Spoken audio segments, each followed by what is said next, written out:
Thank you, Christy. Absolutely. Appreciate the support. Appreciate you having you guys here. Absolutely. Get all attached Right. there All for right, you. here we go. We're in there. Okay, yeah, Am I in? we are Do I live. need to- Yeah, all maybe slide over right, a little all right, bit. all right, You know, all right, there we cool, are. Cool. We're framed, Mhm. and I love it. And we're live. We're back on the Her Hoop Stats Network. I'm Christy Winter-Scott with Calvin Wetzel. We are joined now by Utah State coach, friend of mine, Wesley Brooks. Welcome. Your first year in the Mountain West Conference, year. but yeah, we gonna let you we're back. true to this, not new to it. So that's where we're going to start, right? I mean, your journey to get to this point, a couple inches over on a chair as the head coach now. And I know it's only been a couple of months here, but what has that felt like for you to make that jump from assistant coach at some perennial Power 5 schools to now be a head coach? Very rewarding. Just kind of like your life work completed and embodied in one. You always, like when you start coaching, you want to get to this position as a head coach.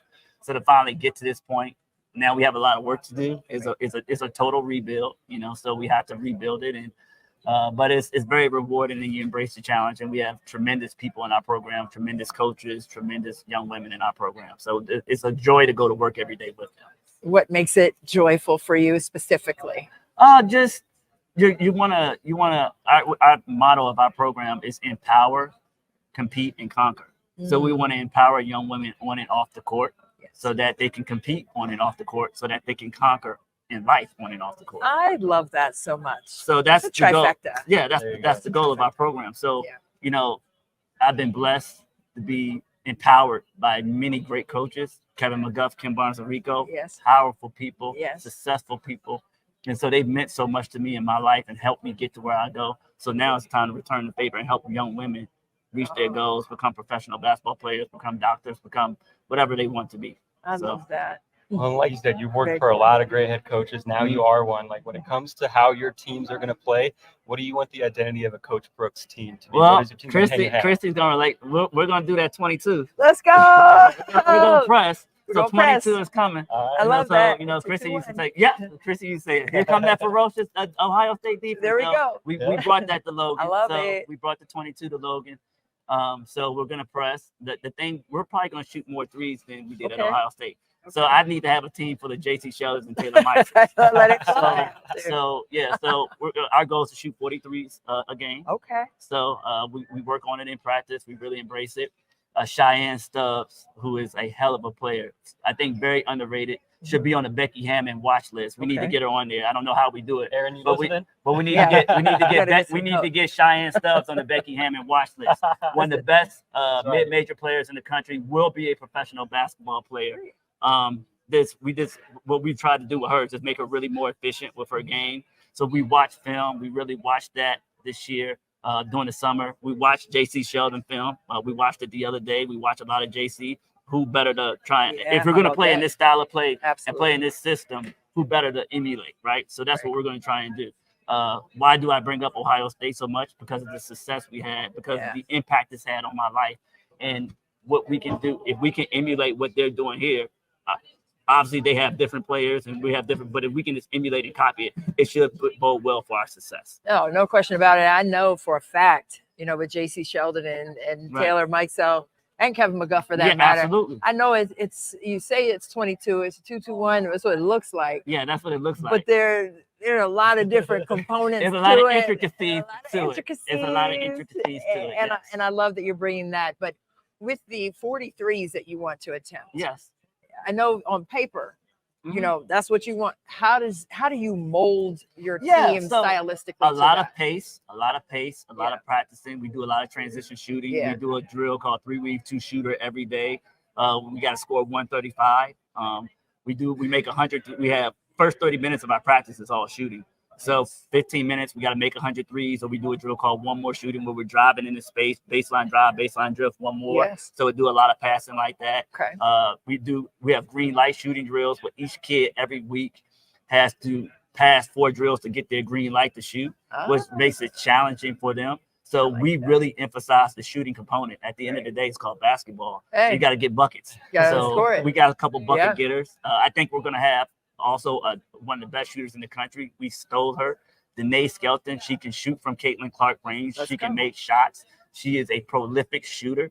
Just one of those kids from Kelowna, British Columbia, who we found out of middle of nowhere. They don't play AAU. They don't do it. I got a call from a friend and said, Wes, we know you love shooting, but this may be the best shooter in Canada. So we got to sign her. So we're really looking forward to it. She'll be up in the national statistics for shooting. But we just really work on it, and then we got to recruit to it as well. Right. So. When you talk about that recruiting, like as a first-year head coach, like you said, stepping into a rebuild, like no one's ever going to say that's easy. But is that different at all now when you have the transfer portal and recruiting? It is a little bit different. And Chrissy can speak to this because she has a program, AAU program, right? And so she can speak to this. What the work I've done at Utah, Michigan, Ohio State, all those coaches know you and they recognize you, and you've recruited from them for years. So when they see you get your opportunity, they want to help you. So just like we got the call about the Nays, people want to feed you players. And if they know you're going to do right by their kids, they want to send them to you. So obviously we have to continue to build relationships and grow our relationships on the West Coast. But people see somebody that they believe in and they want to help you. So we thank all the AAU coaches. We thank all the high school coaches out there because that has helped us. We signed 9 kids in a matter of 4 weeks, but it's because of AAU coaches and high school coaches and people who believe that you're going to do right by the kids. Mm-hmm. And building those relationships, right? Not just with the players who you recruit, your coaches on your staff, but just league wide in this conference. What has that felt like for you, making that adjustment and building those relationships? Well, league wide, this is a good conference. This is a really good conference. Lindy's done an excellent job. Ryan's done an excellent job. Gordy's done an excellent job. Bradbury, like these are big time names. You know what I mean? So they've been they really held it down and done a good job. So obviously it's a challenge, you know. So we have to kind of raise the level to where they're at, you know. And so we're looking forward to the challenge, and we're looking forward to this continuing this to get 1% better every day. Right, and with that 1%. Your philosophy for this program, I already, you know, the 3 key components and those core values that you suggested already. But when you see that in your kids and them giving it to each other, who stands out for you so far as a leader in that regard? Well, the 2 young women I brought here today, Jameson Heaton, Cheyenne Stubbs, they have embraced it and they have been leaders. We have another kid who won't play this year, but she hurt her shoulder, Ivory Finley, who has really embraced it. And she'll be back next year for her senior year. She has embraced it. So those 3, and Mia Tarver as well, a transfer we brought in from Salt Lake Community College. They kind of have experience, that junior college experience, their D1 experience being transfers, and they've embraced it, and they've tried to help the freshmen along, saying, yes, this is a higher level, that we have to come up to here. But for everybody knows my level is a little bit higher, so we have to go here. You know what I mean? So, yeah. I love that. Well, are there some things that you've learned in your time as an assistant coach that maybe you're glad you know heading into being a head coach? Yes. The number one thing, and Christy, I'll relate back just because it's my past. I wouldn't be here without it. Yeah. The patience of Kevin McGuff. Yes. I don't think anybody understands how, first of all, I want to give him his flowers. He's one of the best coaches in the country. And I think he does. You see all these top 10 coaches, he never gets any praise or any credit. No. One of the best coaches in the country. Agreed. A mastermind tactician. Absolutely. Which is why I have learned everything I've learned. Shy can relate to it. It's a language that we speak, and the kids are blown away. But I've learned all of that from Kevin. So just the patience from him. I would say Kim Barnes and Rico, the intensity and grit that you have to win at this level. So if I mix Kevin's patience with Kim's intensity and grit, it's you can kind of imagine what this is going to look like. Right. So, I love that's that. kind of what has, you know what I mean, has made me who I am. Yeah, it's Gemini season. I'm a Gemini, so it's kind of like Gemini. Oh, we didn't know. Okay, look, okay. But with Kevin McGuff, I know that he is a savant when it comes to X's and O's. I know he shared some websites with me, international, a lot of different things that I love, by the way. Hey, Kevin, thank you. But with that, and I know you have to go with what is presented to you in terms of personnel. Absolutely. And you want to play a certain way. Right. But how do you have that push-pull? Yeah, I think it's a line. So some stuff we can do, but we don't have Cody McMahon. So stuff what I'm we saying. can't do. That's what, like, right. So right. but we have Cheyenne Stubbs. Absolutely. And Cheyenne Stubbs is a pro talent. And so I'm going to continue to emphasize that. We need to get her on the Becky Hammond watch list. She has the ability to do some things that makes her unique and that will make us unique.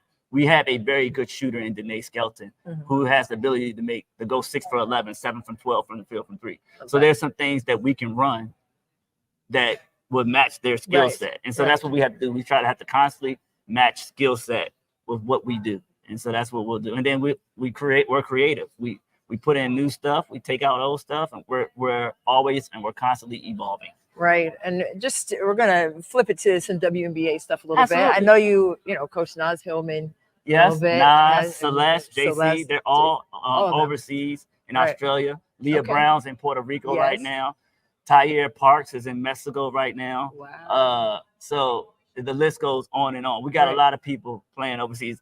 Nicole Munger is in Australia. I just saw her. We're just gonna keep, and I keep in contact with all my girls. So it's exciting, and this is what I'm saying. I think Cheyenne can play at that level. Right. We're gonna get her there, and so we have to continue to develop her, make her more efficient, and she'll get there. Yep. How beautiful is it to see the game growing in the exponential manner that it has? It's amazing. It's amazing. Like, to have you guys here today, to have this type of coverage is amazing. And we want to continue to grow it. Like, we want to get this thing where there's maybe just a women's basketball network. You know what I mean? Like, we're doing a great job online, but just to get that the online network, but as well as a hard TV station. Like, you know, as much as we do everything online, people still watch TV. Right. And so that's why CBS and all those other networks get all those rights, right? Because people still watch it. And so I think that's the next growth, is to continue to get our games on national network television and all of that. But the growth of the game is amazing. We're glad that I can have a smart part in contributing to it, and thankful. Yes. Well, there is a national televised women's basketball game tonight in the WNBA. Yes. How about New York? Who you got? All right. So all year, I think Liberty is strong, but I'm gonna say something controversial. Asia Wilson is phenomenal. Yes. But what Cheryl Reeves and the Minnesota Lynx have done, Nafisa Collier, she could have very easily been the MVP, and she won defensive MVP. Asia deserves MVP, don't get me wrong. Nafisa deserves MVP. But the way Nafisa, McBride, Smith, Cheryl Reeves is, we need to give her props. Yeah. Amazing. Yeah. So it's tough. So the thing that game 1, they got the shots made and they got up, and then that crowd, game 2 came back for them in the size. I think it goes 5. I want the Lynx, but I think the Liberty. All right. I like it. Right. But I think it goes to full. Yeah. I like the edginess it's a great of that. series. It's a great series. It is. Super, super fun, Wes. Thank you so much. Thank you guys for having me. Time. Look forward to. Subscribe to her hoop stats. Get all your stats. Let's go. What he said. Right. Hey, thank you so much, my friend. All right. See you guys. Hey, see you, Wes. All right, now. All right. Thank you.